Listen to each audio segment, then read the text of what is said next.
नमस्कार। आज हम भारतीय स्टेट बैंक के एक काफी महत्वपूर्ण ई सर्कुलर पर नजर डालने वाले हैं। ये दिसंबर 2014 का है जी। और इसमें बैंक कर्मचारियों के परिवारों की मदद के लिए बनी 2 योजनाओं में कुछ बदलावों की बात है। खासतौर पर जब कर्मचारी का निधन हो जाए या वो काम करने लायक ना रहे। हाँ बिल्कुल, ये सर्कुलर असल में तब के जो सरकारी दिशा निर्देश थे उनके बाद आया था और बैंक की कोशिश थी कि अपनी पॉलिसीज को उनके हिसाब से ढाला जाए।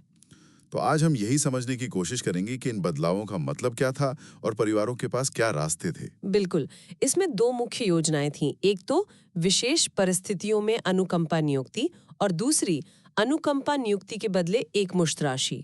चलिए पहली वाली से ही शुरू करते हैं। जी। विशेष परिस्थितियों में अनुकंपा नियुक्ति। हाँ। ये विशेष परिस्थितियां सुनने में ही लगता है कि आम नहीं होंगी। क्या थी ये? नहीं, बिल्कुल आम नहीं थी।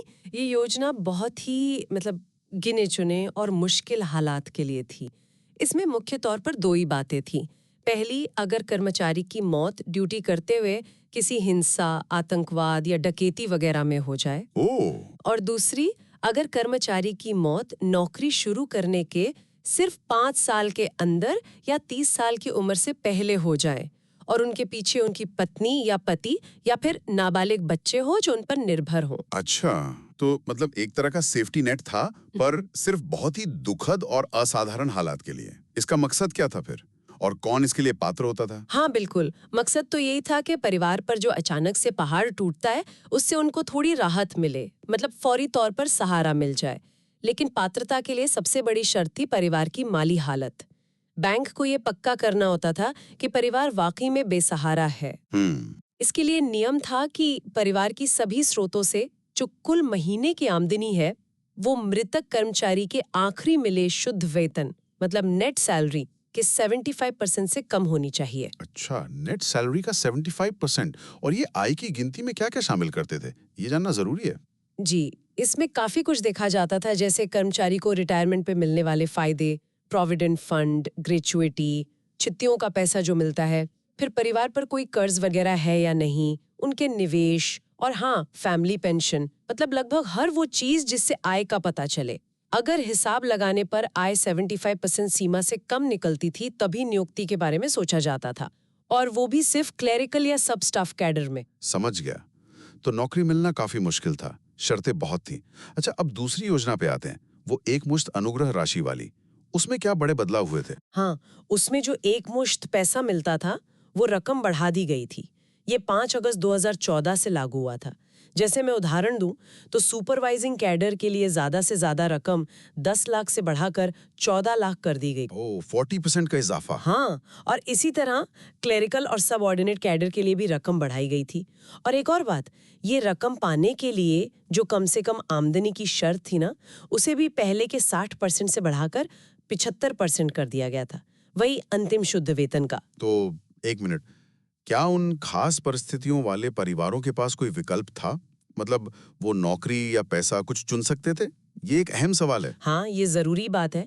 सिर्फ उन्हीं विशेष परिस्थितियों वाले मामलों में, जैसे मैंने बताया, हिंसा में मौत या नौकरी के बिल्कुल शुरू में मौत, सिर्फ उन्हीं मामलों में अगर परिवार पात्र होता तो वो चुन सकता था कि उन्हें अनुकंपा नियुक्ति चाहिए या फिर वो बढ़ी हुई दर पर एकमुश्त रकम। अच्छा।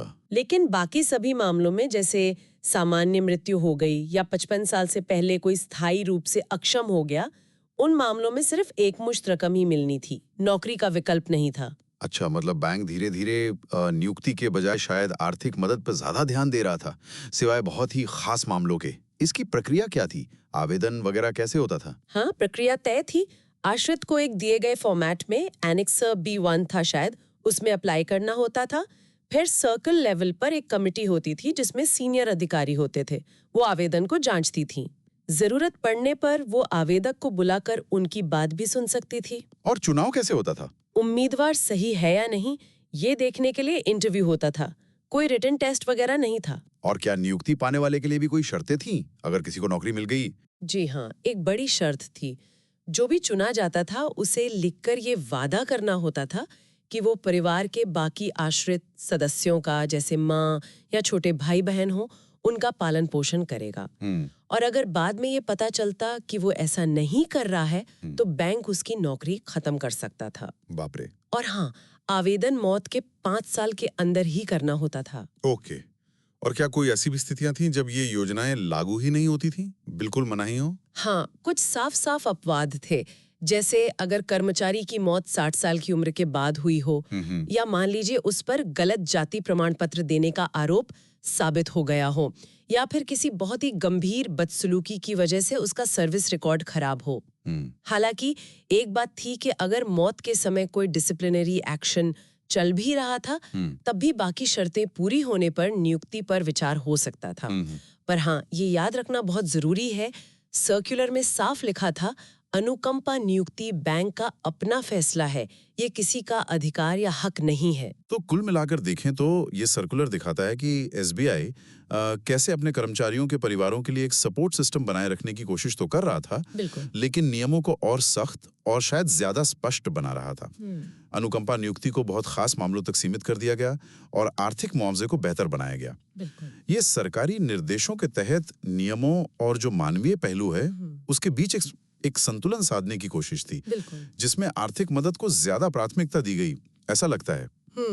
ये हमें सोचने पर मजबूर करता है ना, कि आज के बदलते सामाजिक और आर्थिक माहौल में क्या इस तरह की नियम आधारित कल्याणकारी योजनाएं काफी हैं, या फिर हमें परिवारों की मदद के लिए शायद कुछ और लचीले या नए तरीकों के बारे में सोचना चाहिए। बिल्कुल। इस पर विचार जरूर किया जा सकता है।